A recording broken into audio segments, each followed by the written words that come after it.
नमस्कार, मैं हूं हरिशंकर व्यास। सेंट्रल हॉल में आपका स्वागत है। प्रधानमंत्री नरेंद्र मोदी अपने इरादों और कार्यक्रमों को लेकर जुनूनी और जिद्दी है। उन्होंने 2 अक्टूबर को स्वच्छता अभियान शुरू किया। उसके बाद से वे लगातार इस अभियान को जनता के बीच बैठा रहे हैं। उन्होंने हर चुनाव सभा में जनता को स्वच्छता का आह्वान किया है। एक तरफ जन जागरण की मुहिम है तो दूसरी ओर संसाधनों का बंदोबस्त है। प्रारंभिक तौर पर 5,000 करोड़ रुपए का स्वच्छ भारत कोष बना है। वित्त मंत्रालय के नॉर्थ ब्लॉक में एसबीआई में इसका अकाउंट खुला है। सवाल है, 5 वर्षों में साफ सफाई पर होने वाले 1,96,000 करोड़ रुपए के खर्च का जब अनुमान है तो 5,000 करोड़ रुपए की छोटी राशि से भला क्या बनेगा। फिलहाल सरकार में 5 वर्षों में 1 लाख करोड़ रुपए के प्रबंधन की उम्मीद है। उस नाते 96,000 करोड़ रुपए की कमी मुमकिन है। सोच सकते हैं कि यह अभियान कितना खर्चीला होना है। पूरे भारत में साफ सफाई की व्यवस्था की बेसिक लागत जबरदस्त और महाकाय होनी है। इतने भारी खर्च का जुगाड़ कैसे होगा? इस पर वित्त मंत्रालय, प्रधानमंत्री दफ्तर सहित प्रभारी मंत्रालय अपने अपने हिसाब लगा रहे हैं। मोटे तौर पर मामला क्योंकि प्रधानमंत्री मोदी के निज मिशन का है, इसलिए संसाधनों का बंदोबस्त होगा। एक विचार यह है कि सामाजिक क्षेत्र के तमाम मंत्रालयों के बजट आवंटन का 5% इस अभियान को जाए। प्राइवेट क्षेत्र को भी जोड़ने की कवायद है। आज इस विशाल अभियान पर चर्चा है, मगर उससे पहले गपशप और खास सुर्खियां है। शुरुआत सियासी गपशप से करते हैं। एग्जिट पोल के नतीजों के बाद भाजपा को महाराष्ट्र और हरियाणा दोनों राज्यों में पूर्ण बहुमत मिलने का भरोसा बढ़ गया है। हालांकि पार्टी के कुछ नेता दोनों जगह बहुमत से कुछ सीटें कम रह जाने का अनुमान भी लगा रहे हैं। बहरहाल मतदान के बाद भाजपा में संभावित मुख्यमंत्रियों के नाम की चर्चा भी शुरू हो गई है। जानकार सूत्रों का कहना है कि अगर पार्टी को पूर्ण बहुमत मिला तो बिल्कुल चौंकाने वाला नाम मुख्यमंत्री के लिए घोषित हो सकता है, और अगर कुछ सीटें कम रह गई तो आम सहमति वाले नेता का नाम तय होगा। महाराष्ट्र में अभी भाजपा की ओर से देवेंद्र फडणवीस नंबर 1 दावेदार है, लेकिन अगर भाजपा को कुछ सीटें कम हो जाती हैं, तो फिर जिसकी मदद से सरकार बनेगी उसके सुझाव का ध्यान रखना होगा। भाजपा के कुछ नेता मान रहे हैं कि पूर्ण बहुमत नहीं मिला तो मराठा बनाम गैर मराठा सीएम का विवाद होगा। इसके लिए भाजपा के पास कई नाम हैं। अगर राज ठाकरे या शरद पवार के समर्थन की जरूरत पड़ती है तो गडकरी महाराष्ट्र भेजे जा सकते हैं। इनके अलावा पंकजा मुंडे, विनोद तावड़े और एकनाथ खड़से का भी नाम चर्चा में है। अगर महाराष्ट्र में फडणवीस मुख्यमंत्री बनते हैं तो हरियाणा के प्रदेश अध्यक्ष रामविलास शर्मा का नाम कटेगा, क्योंकि पार्टी दोनों राज्यों में ब्राह्मण मुख्यमंत्री नहीं बना सकती है। हरियाणा में भाजपा ने कैप्टन अभिमन्यु को जाट चेहरे के तौर पर पेश किया है और बहुमत मिलने पर उन्हें भी कमान दी जा सकती है। पंजाबी व गुर्जर समुदाय के 2 नेताओं मनोहर लाल खट्टर और कृष्णपाल गुर्जर के भी नाम चर्चा में हैं। कांग्रेस से आए दोनों नेता राव इंद्रजीत सिंह और चौधरी वीरेंद्र सिंह भी अपना नाम चलाए हुए हैं, लेकिन पार्टी नेतृत्व में इन्हें सीएम बनाने पर विचार नहीं है।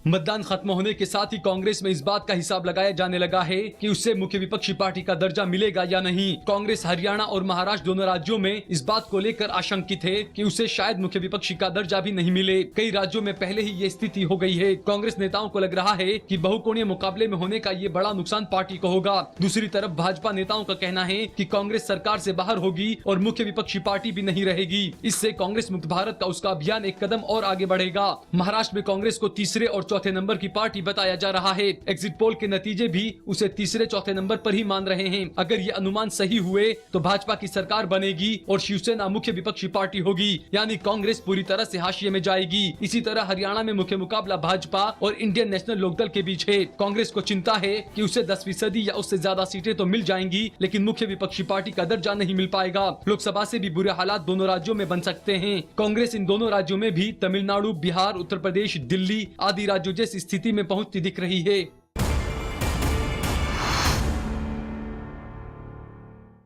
महाराष्ट्र और हरियाणा के नेता अब खुलकर कहने लगे हैं कि दोनों राज्यों के प्रचार में कांग्रेस आलाकमान फिसड्डी साबित हुआ है। भाजपा के मुकाबले कांग्रेस के राष्ट्रीय नेतृत्व ने प्रचार के लिए कुछ नहीं किया। प्रधानमंत्री होने के बावजूद नरेंद्र मोदी ने हरियाणा जैसे छोटे राज्य में 11 रैलियां की। महाराष्ट्र में भी उन्होंने 27 चुनावी सभाएं की। इसके अलावा मोदी ने पार्टी के तमाम नेताओं, मंत्रियों और सितारों की फौज प्रचार में उतार दी। राजनाथ सिंह, सुषमा स्वराज, नितिन गडकरी, स्मृति ईरानी जैसे तमाम मंत्रियों ने खूब पसीना बहाया। राष्ट्रीय अध्यक्ष अमित शाह ने हर नेता के प्रचार पर खुद नजर रखी। इसके उलट कांग्रेस में सब भाग्य भरोसे छोड़ दिया गया। सोनिया और राहुल गांधी ने गिनी चुनी रैलियां की और चुनाव प्रचार के दौरान भी पार्टी दूसरे विवादों में उलझी रही। पार्टी के मुख्यमंत्रियों और बड़े नेताओं ने बहुत सीमित प्रचार किया। यहां तक कि प्रचार खत्म होने के बाद भी सोनिया या राहुल गांधी की ओर से मतदाताओं से वोट डालने या कांग्रेस का समर्थन करने की अपील नहीं की गई। नरेंद्र मोदी के बड़े विज्ञापन छपे जिसमें उन्होंने लोगों से वोट डालने की अपील की। मतदान के दिन सुबह ट्वीट करके उन्होंने लोगों, खासकर युवाओं से मतदान की अपील की। लेकिन कांग्रेस की ओर से सिर्फ दोनों मुख्यमंत्रियों ने अपनी ओर से अपील छपवाई। इसी तरह राहुल गांधी और गुलाम नबी आजाद दोनों ने प्रचार के दौरान यह कहा कि भाजपा मार्केटिंग और प्रचार में उनसे आगे है। इसका भी पार्टी पर बुरा असर हुआ। अब आज की सुर्खियां हैं, ये लीक से कुछ हटकर है और इनसे देश की दशा दिशा को बूझ सकेंगे। प्रधानमंत्री नरेंद्र मोदी ने आज बहुप्रतीक्षित श्रम सुधारों का ऐलान किया। अपनी महत्वाकांक्षी योजना मेक इन इंडिया को सफल बनाने के लिए मोदी ने श्रमेव जयते के नाम से श्रम सुधारों का ऐलान किया। दिल्ली के विज्ञान भवन में आयोजित एक समारोह में प्रधानमंत्री ने श्रम सुविधा पोर्टल, श्रम जांच योजना और कर्मचारी भविष्य निधि की सार्वभौमिक खाता संख्या के जरिए सामाजिक सुरक्षा की पोर्टेबिलिटी की शुरुआत की। प्रधानमंत्री ने इंस्पेक्टर राज को खत्म करने के लिहाज से कहा कि अब एक कंप्यूटर यह तय करेगा कि कोई निरीक्षक अगले दिन कहां निरीक्षण करेगा। नरेंद्र मोदी ने यह भी कहा कि पहले श्रम शक्ति के बारे में कंपनियों को 16 फॉर्म भरने होते थे, लेकिन अब सिर्फ एक फॉर्म भरकर काम चल पाएगा। पंडित दीनदयाल उपाध्याय के नाम पर शुरू हुई इस योजना के बारे में बताते हुए प्रधानमंत्री ने कहा कि राष्ट्र निर्माण में श्रमेव जयते बेहद अहम है। उन्होंने यह भी कहा कि श्रमिकों का गौरव बना रहे, यह सबकी सामूहिक जिम्मेदारी है। मोदी ने कहा कि श्रम के बारे में नजरिया बदलना होगा और उन्हें इज्जत से देखना जरूरी है। प्रधानमंत्री ने माना कि श्रम को उचित दर्जा नहीं दिया गया है। केंद्रीय गृह मंत्री राजनाथ सिंह ने चीन को कड़ा जवाब दिया है। अरुणाचल प्रदेश में सीमा के पास सड़क बनाने की योजना पर चीन के विरोध का जवाब देते हुए राजनाथ सिंह ने कहा कि भारत को अब कोई भी धमकी नहीं दे सकता है। उन्होंने हरियाणा के मनेसर में एक कार्यक्रम से इतर संवाददाताओं से कहा कि भारत अब एक मजबूत देश है और कोई भी इसे चेतावनी नहीं दे सकता। गृह मंत्री ने अरुणाचल प्रदेश के चांगलांग जिले में माओ शिंग से तवांग तक मैकमोहन रेखा के समीप सड़क बनाने की योजना पर चीन की कड़ी प्रतिक्रिया के बारे में पूछे गए सवाल का जवाब देते हुए कहा कि भारत और चीन को सीमा विवाद सुलझाने के लिए मिलकर बात करनी चाहिए। गौरतलब है कि चीन के विदेश मंत्रालय के प्रवक्ता होंग ली ने बीजिंग में कहा था कि चीन भारत सीमा के पूर्वी हिस्से के बारे में विवाद है और आखिरी समझौता होने से पहले हम आशा करते हैं कि भारत ऐसी कोई कार्रवाई नहीं करेगा जिससे स्थिति और जटिल हो जाए। भारत ने इसरो के PSLV C-26 के जरिए IRNSS-1C उपग्रह को सफलतापूर्वक प्रक्षेपित कर दिया है। उपग्रह को रात 1:32 पर प्रक्षेपित किया गया। प्रक्षेपण के 20 मिनट बाद प्रक्षेपण यान ने सफलतापूर्वक 1425.4 किलोग्राम वजनी उपग्रह को लक्षित कक्षा में स्थापित कर दिया। इस सफलता के बाद अब माना जा रहा है कि भारत ने अमेरिका के ग्लोबल पोजिशनिंग सिस्टम की बराबरी पर आकर देश का अपना नेविगेशन सिस्टम स्थापित करने की दिशा में एक कदम और आगे बढ़ा दिया है। NSG यानी राष्ट्रीय सुरक्षा गार्ड के DG जयंत चौधरी ने खुलासा किया है कि आतंकी संगठन लश्कर-ए-तोयबा, जैश-ए-मोहम्मद, इंडियन मुजाहिदीन और अलकायदा भारत में आतंकी हमले के लिए हाथ मिला सकते हैं। जयंत चौधरी ने कहा कि आतंकी संगठन कई शहरों में हमले की साजिश रच रहे हैं। उन्होंने कहा कि सभी आतंकी संगठन एक साथ मिलकर कई शहरों में सिलसिलेवार बम धमाके करने की फिराक में हैं। जयंत चौधरी ने दावा किया कि अगर ऐसा होता भी है तो भारत की सुरक्षा एजेंसियां मुकाबला करने के लिए तैयार है। फिलहाल अब एक ब्रेक है, फिर खुलासा होगा।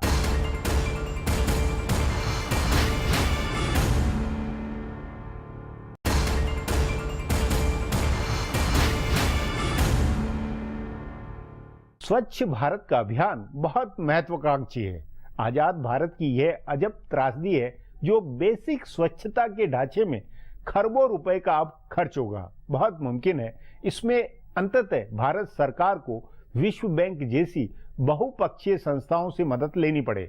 उन तमाम तरीकों का उपयोग होना है जिससे इस अभियान को पैसा मिले। इस पर आगे चर्चा करें, उससे पहले देखें मेरा एक खुलासा।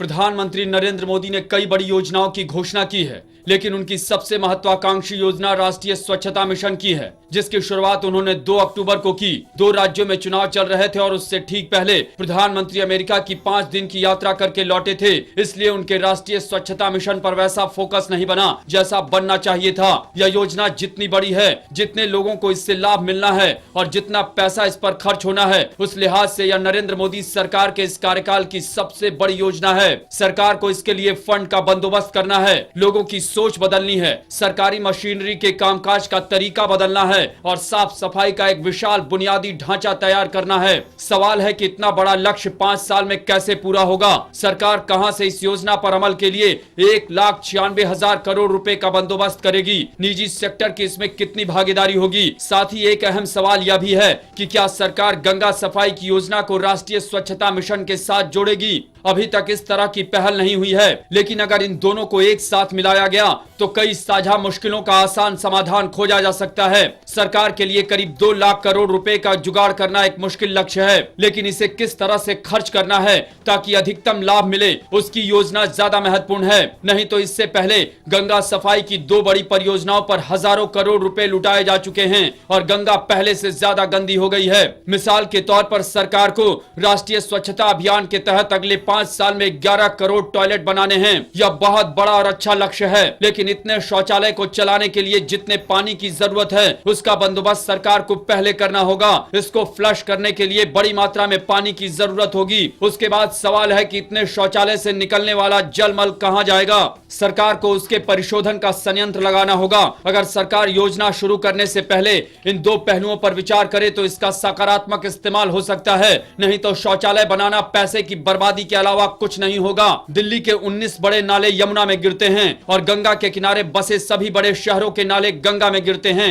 उसके अलावा तमाम औद्योगिक संयंत्रों का गंदा पानी और कचरा गंगा में जाता है। इसका कारण यह है कि भारत में जल संयंत्रों और कचरा परिशोधन के संयंत्रों की बड़ी कमी है। सरकार को साफ सफाई की योजना प्रभावी तरीके से लागू करने के लिए ऐसे संयंत्रों की संख्या बढ़ानी होगी, तभी शहरों की भी सफाई संभव है, स्वच्छ पानी उपलब्ध कराना भी संभव है और नदियों की साफ सफाई भी संभव है। सरकार को इसमें जन भागीदारी बढ़ानी चाहिए। निजी संस्थाओं, गैर सरकारी संस्थाओं और कंपनियों को इसमें शामिल करना चाहिए और साथ ही सरकार के सभी विभागों की इसमें भूमिका बनानी चाहिए। अगर सरकार इसे जन आंदोलन बनाने में कामयाब होती है, तभी इसके लिए धन का भी बंदोबस्त होगा और धन का सदुपयोग भी हो पाएगा। अब एक ब्रेक है, उसके बाद स्वच्छता अभियान पर चर्चा करेंगे।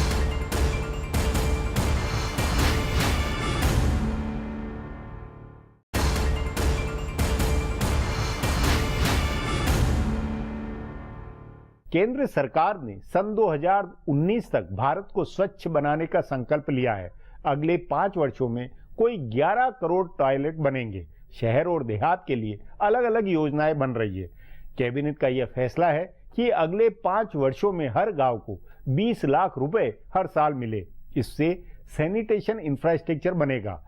क्या ये संभव है और खास तौर पर इस मामले में क्रियान्वयन को लेकर, इस पर चर्चा के लिए आज मेरे साथ वरिष्ठ पत्रकार अनिल बंसल हैं।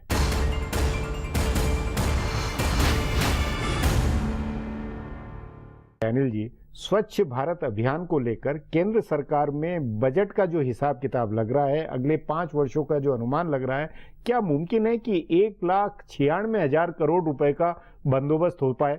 देखिए व्यास जी, जो आंकड़े आ रहे हैं खर्च के लेके, उसको लेके मुझे कोई चिंता लगती नहीं है ऐसी, क्योंकि अगर सरकार की इच्छा शक्ति है, सरकार ने ठान लिया है, तो असंभव कुछ नहीं है।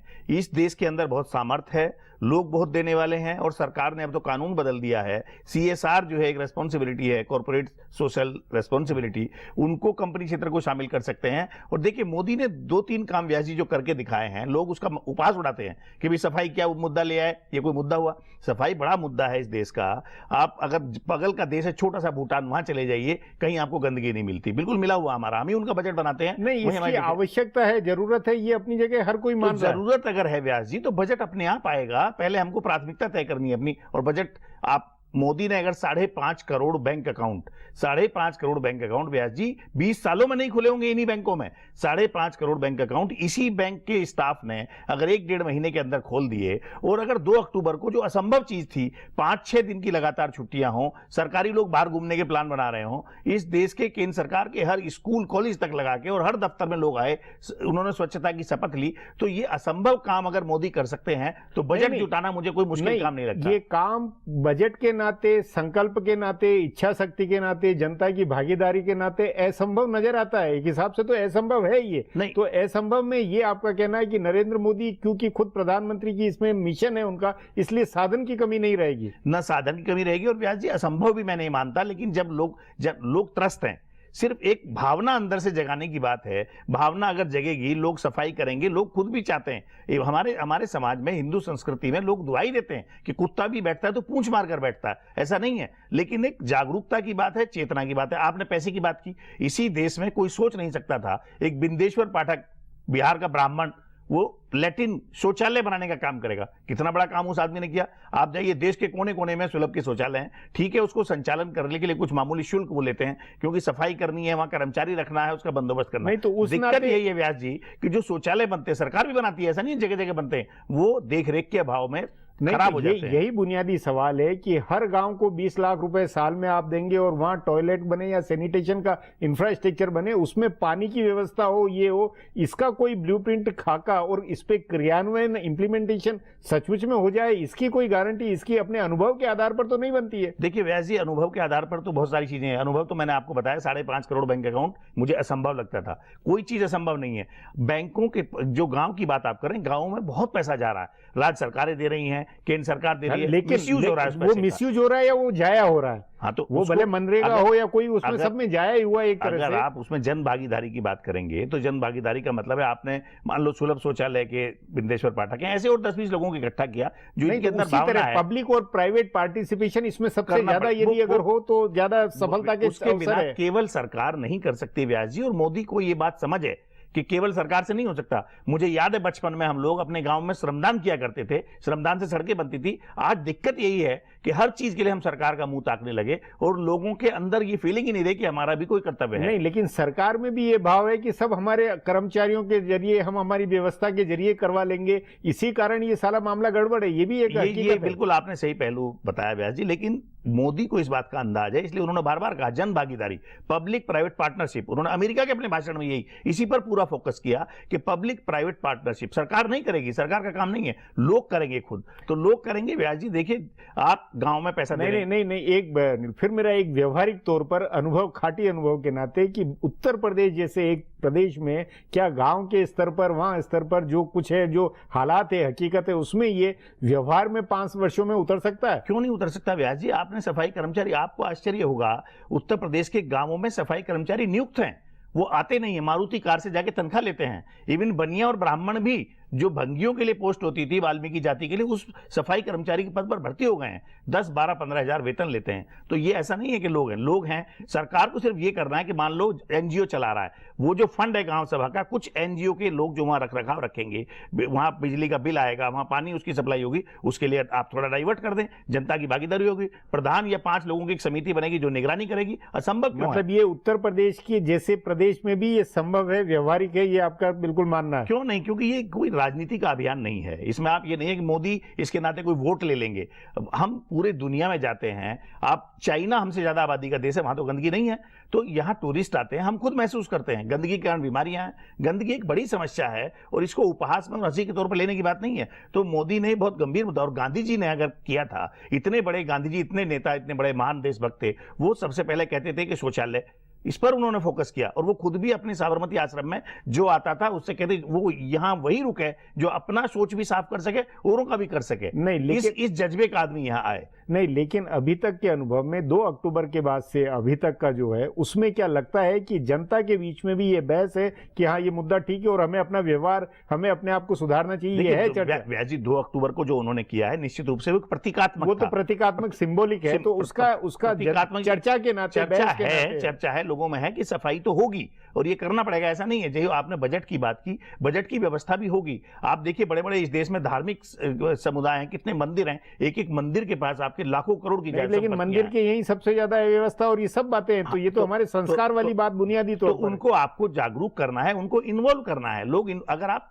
सरकार उनकी उपेक्षा करेगी तो कोई नहीं आएगा। सरकार उनको सम्मानित करेगी, उनको इन्वॉल्व करेगी, उनकी भागीदारी करेगी तो लोग पैसा भी देंगे, लोग अपना समय भी देंगे और एनजीओज भी आएंगे और सीएसआर का भी पैसा आपको मिलेगा। ऐसा नहीं है, अगर आपकी प्राथमिकता है तो धन संग्रह और धन की व्यवस्था हो जाएगी। खर्च की योजनागत खर्च हो या गैर योजनागत खर्च हो, इस मामले में वो व्यवस्था हो जाएगी। इसको लेकर कोई संदेह नहीं रखना चाहिए। क्यों व्यास जी, अगर सरकार की इच्छा शक्ति है, क्या ये सोने की चिड़िया देश रहा है? और ऐसा नहीं है, सरकार के पास फंड्स का क्राइसिस होगा, लोगों के पास आप देखिए कितना सोना, पूरी दुनिया में इतना सोना नहीं होगा। वो सब तो अपनी यहाँ की अलग बात है, वो सब अपनी, लेकिन इन कामों के लिए कुछ भी नहीं निकला करता, ये भी एक हकीकत है। निकलेगा व्यास जी, क्योंकि अभी तक सिर्फ जो है सरकार के जिम्मे था, स्वच्छ ग्राम बनाए, ये शौचालय जो उनको इनाम दे रहे हैं, निर्मल स्वच्छ भारत अभियान, वो सब कागजी बातें ज्यादा थी। वही तो ये कि कागजी बातें न हो, ये कागजी अभियान साबित न हो। इसीलिए तो मोदी ने कहा है कि जन भागीदारी होगी, लोगों को हम प्रेरित करेंगे और जब लोग खुद निगरानी करेंगे तो लोग अपने अड़ोस पड़ोस में गंदगी होने नहीं देंगे। व्यास जी, अनिल जी, बातचीत को यहीं समाप्त करेंगे। प्रोग्राम में आने के लिए बहुत बहुत धन्यवाद। हमारा प्रोग्राम अब यहीं खत्म होता है, मुझे इजाजत दीजिए। कल फिर मिलेंगे